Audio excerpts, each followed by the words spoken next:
comments, we'll take questions. Yeah, thanks for being here. Tough week last week. Tough loss for the kids, the coaches, the building, our fans. But, we have a 24-hour rule, win or lose. We enjoy wins for 24 hours. We deal with failures for 24 hours. And the way we look at failures is they're an opportunity to improve. So we are diving deep into the loss last week and have come out of that with a number of things we need to work on, and that's what we're working on right now. Questions, Jeremy? You said you guys did a good job stopping the run last week. Now you're facing Trevor Etienne. He had 172 on 27 carries, I believe, 23 carries. How important is it going to be for that D-line, I guess, for both Demetrius Knight and Coach, to kind of stifle that run up early on in the game? Well, yeah, the back they have is a terrific back. He's one of the best backs in the country, and he's very explosive and a really good player. I think it's imperative that we stop the run, that we don't give a bunch of explosive plays up against the run. We really haven't done that at all this year. We've been able to hold people somewhat intact running, and especially if our defense isn't on the field a long time. But that'll be a priority. But then we have to address, obviously, what happened Saturday in the secondary. So we gave up 460 yards passing. So we've got to put together the games were really good in the front and the games were really good in the back. We've not played a complete game like that yet. The first three quarters of Maryland were probably the closest. So we just need to put those things together.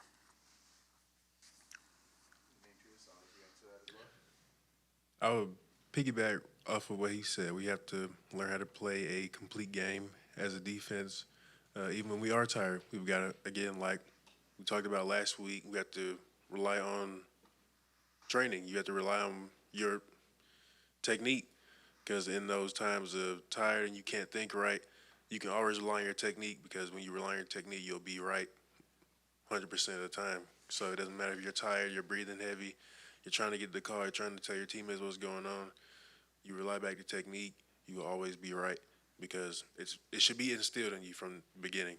But again, we know number 7, Etienne, is, like he said, one of the best backs in the country, best back we'll face all year, truly. I had the privilege to play against his brother. Now we'll play against him as well, and it'll be an honor. It'll be a challenge for us up front, but we specialize on making sure that we stop the run first so teams become one-dimensional. And I believe last Saturday we were able to do that, make them one-dimensional, but again, we've got to learn how to play top down, not letting things go over our head, play everything in front of us, and that's what we're going to continue to learn to do. And again, go back like we did yesterday, broke everything down on Monday about what do we do best, how do we get back to the basics, and that's what this week is going to be, controlling what we can control. Coach, after the game, you spoke about kind of simplifying some of the playbooks, both offensively and defensively. Will there be any change in responsibility from staff this week? No. I didn't mean that there would be change in responsibilities of staff. I have complete confidence in the staff.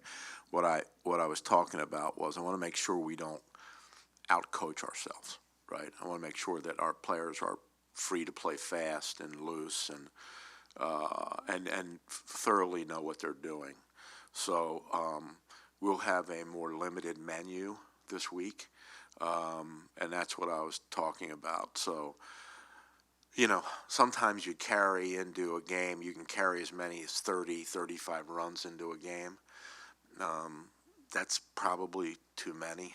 And, you can carry an equal number of throws into a game. And, we just don't need that much. So we are intentionally limiting menu to give us a chance to play really fast. I do want to say this. I should have said this in the opening statement. I mean, I love this team. I love this team. I love these kids. I believe in these kids. And I don't think there's anyone in this building that doesn't believe in us. I mean, if there is, I'd like to know. But, you know, we're getting pounded from the outside. I'm getting pounded, and I should be. But we're kind of circling the wagons, and we believe in ourselves. And I really believe in our young coaches, and I really believe in our players. I mean, we have the chance to have a really good football team, and we're going to keep working at it. Coach, you know, after a tough two-game skid, what is your coaching approach? And as far as instilling confidence in the players that might be a little down on themselves and saying, hey, you know, we can still be a good football team. You know, let's move on from this. You can do better. Well, it's a good question. Thank you. I hate to lose. So for me personally, Saturday night and Sunday are not really good days. I'm like ledge walking and not fun to be around. Thankfully, those 2 days, the players are off, you know, after the game and Sunday, so they don't get to hear any of my nonsense as I'm working through things. I try to be always very honest with them. We had a meeting yesterday, a team meeting yesterday, and I put up the things that I believed in, which we're going to finish today. We weren't able to get through all of it, but I don't think it does a team any good to come in and just tear them to pieces when we have a tough loss. I think it's not the time to do that. And there's enough good things that get done on our tape that, you know, you have to be fair with them, right? And as Dimitri said, and I agree completely, we're just looking to put a complete game together because I think we have a chance to be a really good football team if we do. And look, we're just learning how to play together. This is game 3. We're going into game 4.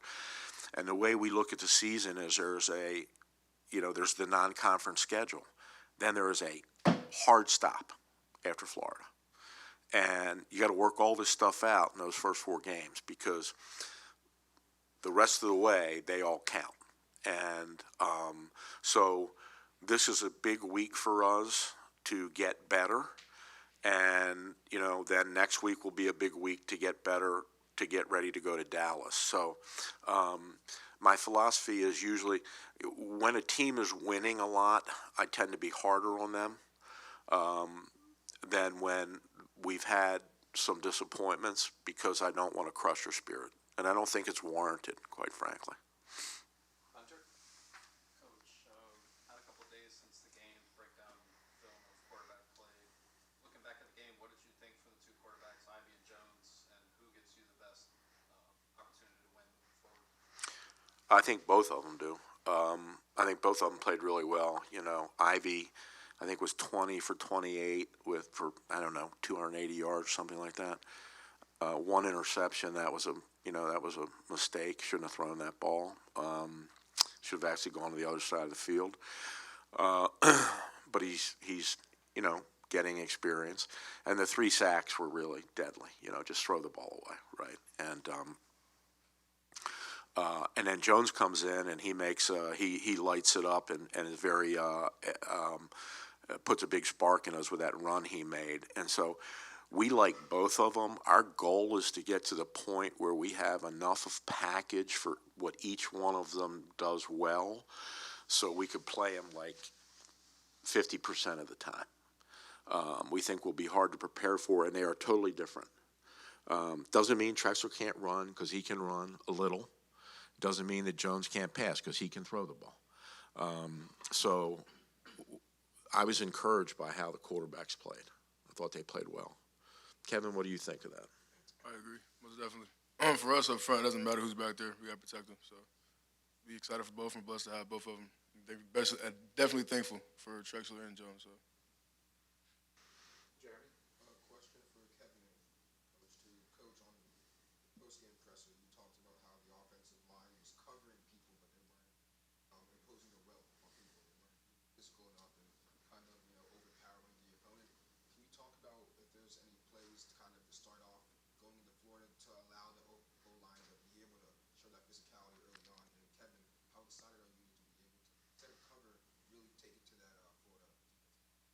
Want to take that first? So for us up front, I don't even know much about football, but when D-line moves, it's a little bit different as far as steps you got to take as physicality goes. Florida's a little bit more penetrated, so it is more mauling on mauling. So that's more of like old school football that you kind of think about now. So that's something we're looking forward to as far as a challenge and something we take on to.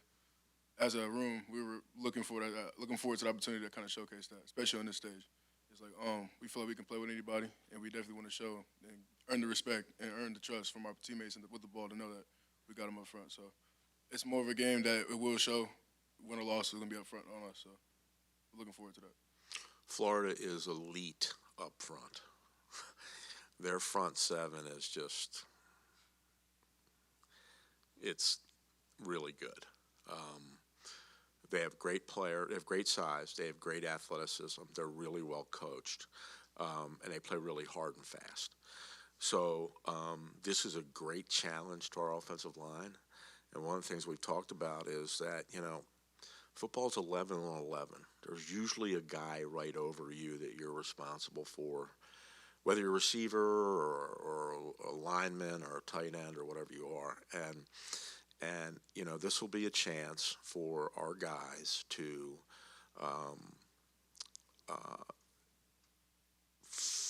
kind of cement who we want to be going forward. We will not play a front like this again, that's for sure. And we're going to find out, kind of where we are in the progression of an offensive line and tight ends against this crowd Saturday night. So I think it's a great challenge for our guys. I think they're looking forward to the challenge.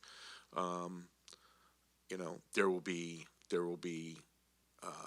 not every play is going to be a 10-yard run, but that's not what's important. What's important is competing on every play. Absolutely competing against that person in front of you every single play. And that's what we're focusing on. This is for Demetrius and Coach. So against Maryland, special teams was huge for you guys. Was able to pin Maryland early in that game. Stonehandy had that big hit, six, and kind of getting out to that fast start that you were talking about. Can you talk about how big special teams is going to be for this game too, and trying to pin them and then get those splash plays that can kind of help you out in that game? Well, special teams is really important every game, right? And you look at the play breakdown. There's a lot of special teams plays. I'm really pleased with Greg Froelich, who's coordinating the special teams, and the kids that are playing on special teams. I think we've been really good on special teams. The one area we could improve on in special teams is, we have a punter that has a very strong leg, which I'm very thankful for. But I'd like him to not kick every ball through the end zone, right? It would be nice to down some balls and get some fair catches or even kick them out of bounds, which we'll work on this week. But coverage has been good. Returns have good. Henry's run was good. Kickoff coverage has been good. But Florida presents a different problem. They are explosive in a return game. So we're going to have to be really good at kicking the ball where we want to kick it, where it's supposed to go, and then on covering. Because if we give them a foot, it will turn into 100 yards. So it's a big part of what we're working on this week. What do you think? I'll piggyback off of that. Special teams for us is great. Coach Fro's doing a great job switching things, switching people, not letting us be game planned, truly putting people at different spots and have, he's really a mastermind at the art of special teams, and he really knows what he's talking about, and he's putting us in great positions. Especially, he mentioned to us yesterday, kickoff coverage is elite because we're kicking the ball to them, and they're automatically throwing up the hand, not wanting to return it because we're moving so fast. Like, guys are getting down the field. And for return teams, that's scary because, you have, again, people like Stonehandy who fly down the field and make plays like he did at Maryland. And then teams are like, we got to watch this guy. So then teams game plan for that, like Georgia State, and then we still get guys from the other side coming in fast. And they're like, we still need the fair catch and just take the ball where we get it. So that shows our dominance from Coach Fro and his plan that he brings to us week after week. Again, I think the focal point of this game is going to be when we do punt, to pin them deep. If we're going to give them points, which we're not trying to give points at all, we want to make them earn drives. Make them run time off the clock. Try to get them to throw the ball, run the ball, make them have to really dive deep into their playbook, and like I said, make them earn what they really want.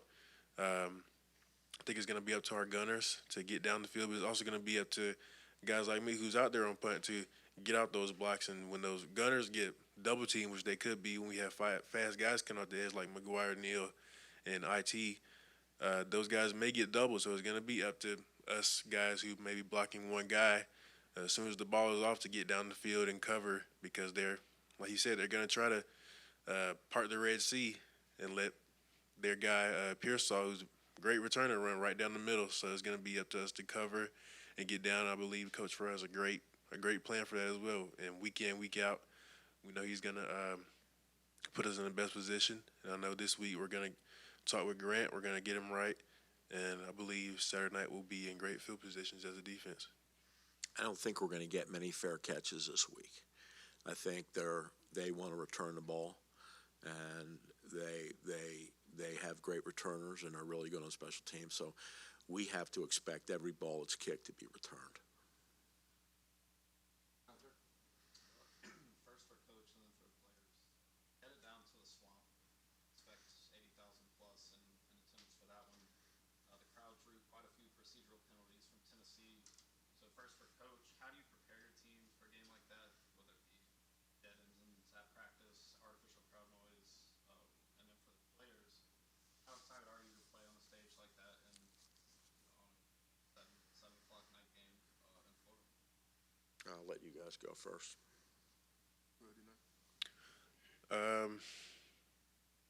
First and foremost is going to be communication. That's key. We talk about in the defense room with Coach Oz that communication breeds understanding. So there's going to be times where, of course, they're going to be loud. It's going to be loud automatically just by the fans, you said. But it's going to be taking that moment of not being a fan and being a player, because, of course, it's going to be a pretty historic moment for a lot of people on this team to play in a stadium like this. And, again, on primetime night at 7. So it's going to be like, wow, I'm really in this moment. But it's going to be like, can you really lock into the moment? Once you get into the stadium, can you be the player that you're supposed to be for your teammates? Can you turn off the mindset of being a fan? At that moment, it's time to work. And that's what away games are. They're business trips. It's never going to look at the sights and sounds and things like that. It's going to handle business, and that's what the focus will be. And, of course, that's what the focus always is for away games. But it's going to be, again, communication breeding understanding in this game. So everyone has to be on the same page, from the DBs to the linebackers to the D-line. And they have a couple of snaps where Graham Mertz can give a double clap cadence. So it's going to be very important that in we needed situations, which we need to get out the field, we cannot jump. So that's going to be enforced starting today. We may be working first and second down calls today, but they can still draw us off on second to make third down manageable if it gets to that. So we're going to be going through practice today, making sure that the little things are corrected so that when we get out there Saturday, we're not jumping, we're not flinching, but we're ready for everything that they throw at us. And then, like for me too, as a kid, think about college football. Like these are the games you do look forward to, that you kind of surreal and everything. But like you said, we're blessed to have a lot of older guys that have played in games like this to kind of set the example for some of the younger guys that have never probably been in the stadium. That's actually their game. So it's going to be an experience. It's going to be fun, but at the end of the day, it's still a game. We're looking to go there to compete. So it'll be nice to have the memories and everything, but it's more so we're going there with a mission and go take care of business. Yeah, so we'll go down, and there'll be 90,000 people, and, night game, Saturday night in Gainesville. That'll be the major attraction, and it'll be filled, and it'll be really loud. And the fans are very close to the bench, and they're good fans. They have a role, and they're loud, and as you said, they cause procedural penalties, and they give great energy to their players, and so you know, we expect all that, and you know, we've not as a team experienced that yet. There have been individuals who have experienced it in the past, but we as a team have not. But what we have to do is stay, you know, committed to our process and focused. Thank God we're not playing against 90,000, or we would get destroyed. It is 11 on 11, and we have to try to remember that. Now, great fan base and a big stadium can throw you off for sure, can get you to sometimes lose that focus, and we just have to make sure that we can continue to keep it. And if we do lose it, we've got to bring it back in. Not get rattled. But there's no way in practice here we could duplicate that kind of atmosphere. You know, we could play music. We could have Led Zeppelin playing here, and it wouldn't be as loud as it's going to be there. So we just have to be poised and realize we're not going to be perfect. And when we're not, we learn from that. We come back into alignment and do what we're supposed to do. Following up on that for you, Kevin, the Demetrius probably won't have to deal with as much noise snap to snap, but the offensive line will. I mean, is there, and maybe you can weigh in on this, Coach, is there something that you guys do in terms of silent count, clap count, something that you guys can do to prevent false starts, to make sure you guys are staying on track with your drive? Oh yeah, I mean all of that's installed. We have cadences for all those scenarios, so it's a matter of just executing what's being called and make sure we're on the same page when the ball is snapped. We got to gauge how loud it is when we get there, because certain things work better in certain situations. But yeah, there's definitely preparation for that. You know, those kind of when you have to do those kind of things, they can take away some of your aggressiveness, right? And you know, I think probably the biggest crowd we've played against was Maryland. I don't know how big that was, but maybe 30,000 or something. Does anybody know what that is? That was? But this will be 3x that, and a different environment. So, I mean, we can't let that get into our heads, though. We have to understand what we're going into and realize that we're playing the game of football, which is 11 versus 11, and it always comes down to blocking and tackling. That's what it comes down to. So if we do those things, we're going to be okay. If we don't, we'll have to recenter and refocus. Maryland was 33,000, 32,800. Any other questions? I do have a follow-up. Coach, all the factors that you talked about with Florida and their explosiveness and elite front seven, if you had to basically, you also mentioned you're going limited menu offensively. Based on all those things that we've discussed today, is your perfect recipe, for lack of a better word, to have Kevin and the offense on the field, long, sustainable, clock chewing up drives, and keep that explosiveness on the sidelines for Florida? Well, yeah, yes, that would be ideal. We're going to have to work really hard to do that. They are really stingy on defense, and it starts with their front. But yes, we hope that we can. We've been able to move the ball. We need to score when we get into scoring situations, and we need to convert third downs, and we need to stay out of third and long. You know, that's just a losing proposition against these guys. But yeah, I mean, if our offense is on the field a lot, that's good for us.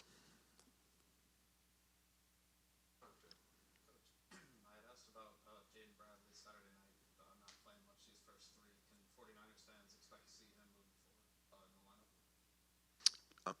It's the last part again. Sorry, I didn't hear you. Do you expect him to play to contribute to the offense? Well, I certainly hope so. Right, I certainly hope so. And that's just a matter of, he's had a death in the family. He's taken very hard, and he's working through some personal things, and we're supporting him through all that.